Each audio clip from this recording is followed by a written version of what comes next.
Para el entendimiento de la tipografía, primero es necesario conocer cómo se desarrolló el lenguaje escrito. El primer sistema de escritura estandarizado fue la escritura cuneiforme, desarrollada desde el año 4000 a.C. hasta el año 100 a.C. en la antigua Mesopotamia, actual Siria.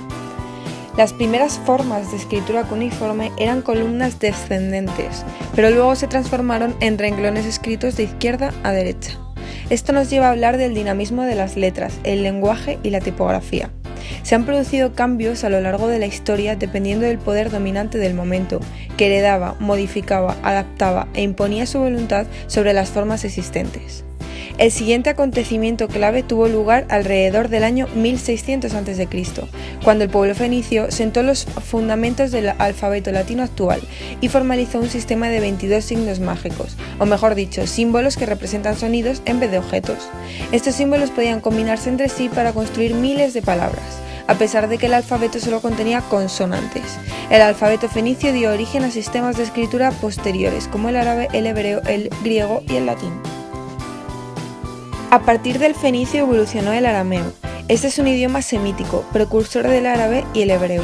El arameo fue utilizado y difundido por el imperio asirio, así como por los posteriores imperios babilonio y persa, que lo extendieron por la India y Etiopía.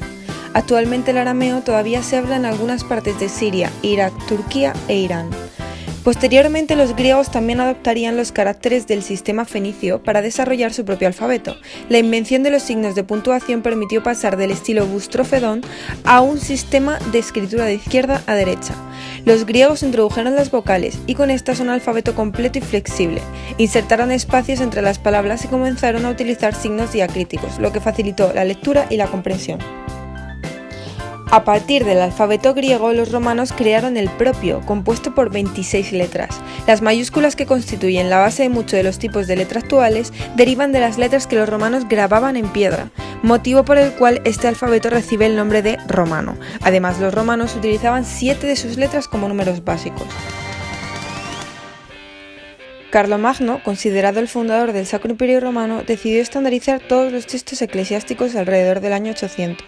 Diseñaron un sistema de escritura que incluía mayúsculas y minúsculas, que pasaría a denominarse minúscula carolina, y que además se convertirá en la base de la tipografía moderna. El alfabeto moderno está compuesto por 52 letras y 10 números, así como varios símbolos, signos de puntuación y acentos utilizados en las diversas lenguas. Alrededor de 1436, Gutenberg desarrolla la primera imprenta y el uso de los tipos móviles. Esto supuso la producción en serie de libros que anteriormente eran escritos a mano. Supuso el acceso al conocimiento y su difusión. Entonces se utilizaba el tipo de letra Black Letter, basado en la escritura que prevalecía en la Edad Media. Posteriormente fue utilizándose con menos frecuencia a causa de su dificultad para la lectura. La difusión de la imprenta en Europa dio origen a distintos estilos tipográficos. El impresor parisino Garamond fue el creador de la primera fundición de tipos independiente. En Europa, el interés por las formas clásicas favoreció la sustitución del Black Letter por el Old Style.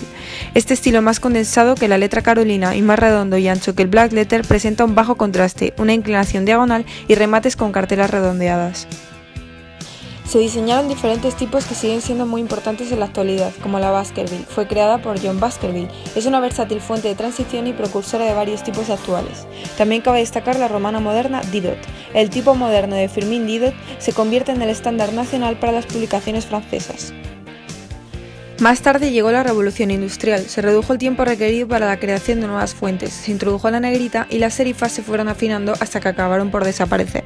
Fue el bisnieto de William Caslow quien creó la primera fuente sans serif, denominada English Egyptian. La ausencia de remates llevó a que muchos tipógrafos la calificaran como grotesca, de ahí que las fuentes sin serifas se conozcan como tal.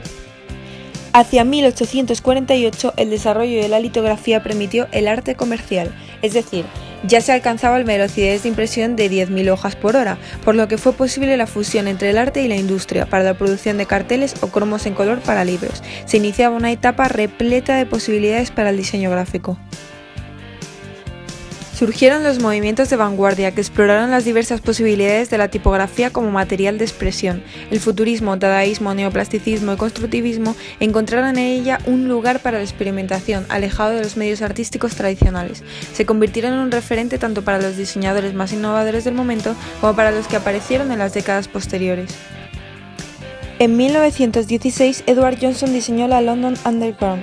Esta fuente fue diseñada para los letreros del metro de Londres. Este tipo de letra fue el punto de inflexión entre dos épocas y se convirtió en un icono de la vida metropolitana. Johnson fue el profesor de Eric Hill, considerado el padre del resurgimiento de la tipografía del siglo XX y diseñador de la Hill Sans, un refinamiento de la London Underground. En 1919 la Bauhaus abrió sus puertas bajo la dirección de Walter Gropius. El objetivo de esta escuela era iniciar una nueva aproximación al diseño gráfico después de la Primera Guerra Mundial, centrándose más en la funcionalidad que en el adorno. La futura se considera el tipo de letra más importante de la orientación constructivista del movimiento Bauhaus. El tipógrafo Paul Renner pasó su forma en el círculo, el triángulo y el cuadrado.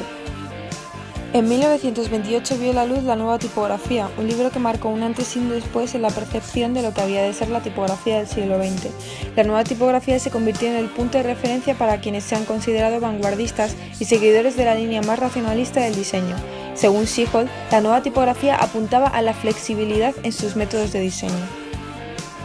En 1957, Max Miedinger diseñó la Helvética, uno de los tipos de letras más conocidos y populares del mundo. Sus formas limpias y directas permiten que sea una fuente con impresionantes posibilidades de adaptación. En 1960 se la denominó como tal. La familia Helvética tiene 34 grosores distintos y la Helvética Neue 51. En la década de los 60, la influencia del pop art sobre la tipografía dio origen a fuentes valoradas por sus asociaciones más que por su legibilidad. El movimiento hippie dio origen a textos con influencia Art Nouveau, que proporcionan un efecto visual similar al de las drogas psicodélicas. En los años 70 comenzaron a utilizarse cada vez más ordenadores, lo que dio mayor flexibilidad a los profesionales del sector. Surgió el punk, que abogó por lo desechable y estridente. En los años 80, Macintosh revolucionó el mundo de los ordenadores personales, ocultando las operaciones de procesado de la vida del usuario. Ahora era más fácil de utilizar. En consecuencia, la producción de tipos pasaba a estar bajo control de los diseñadores.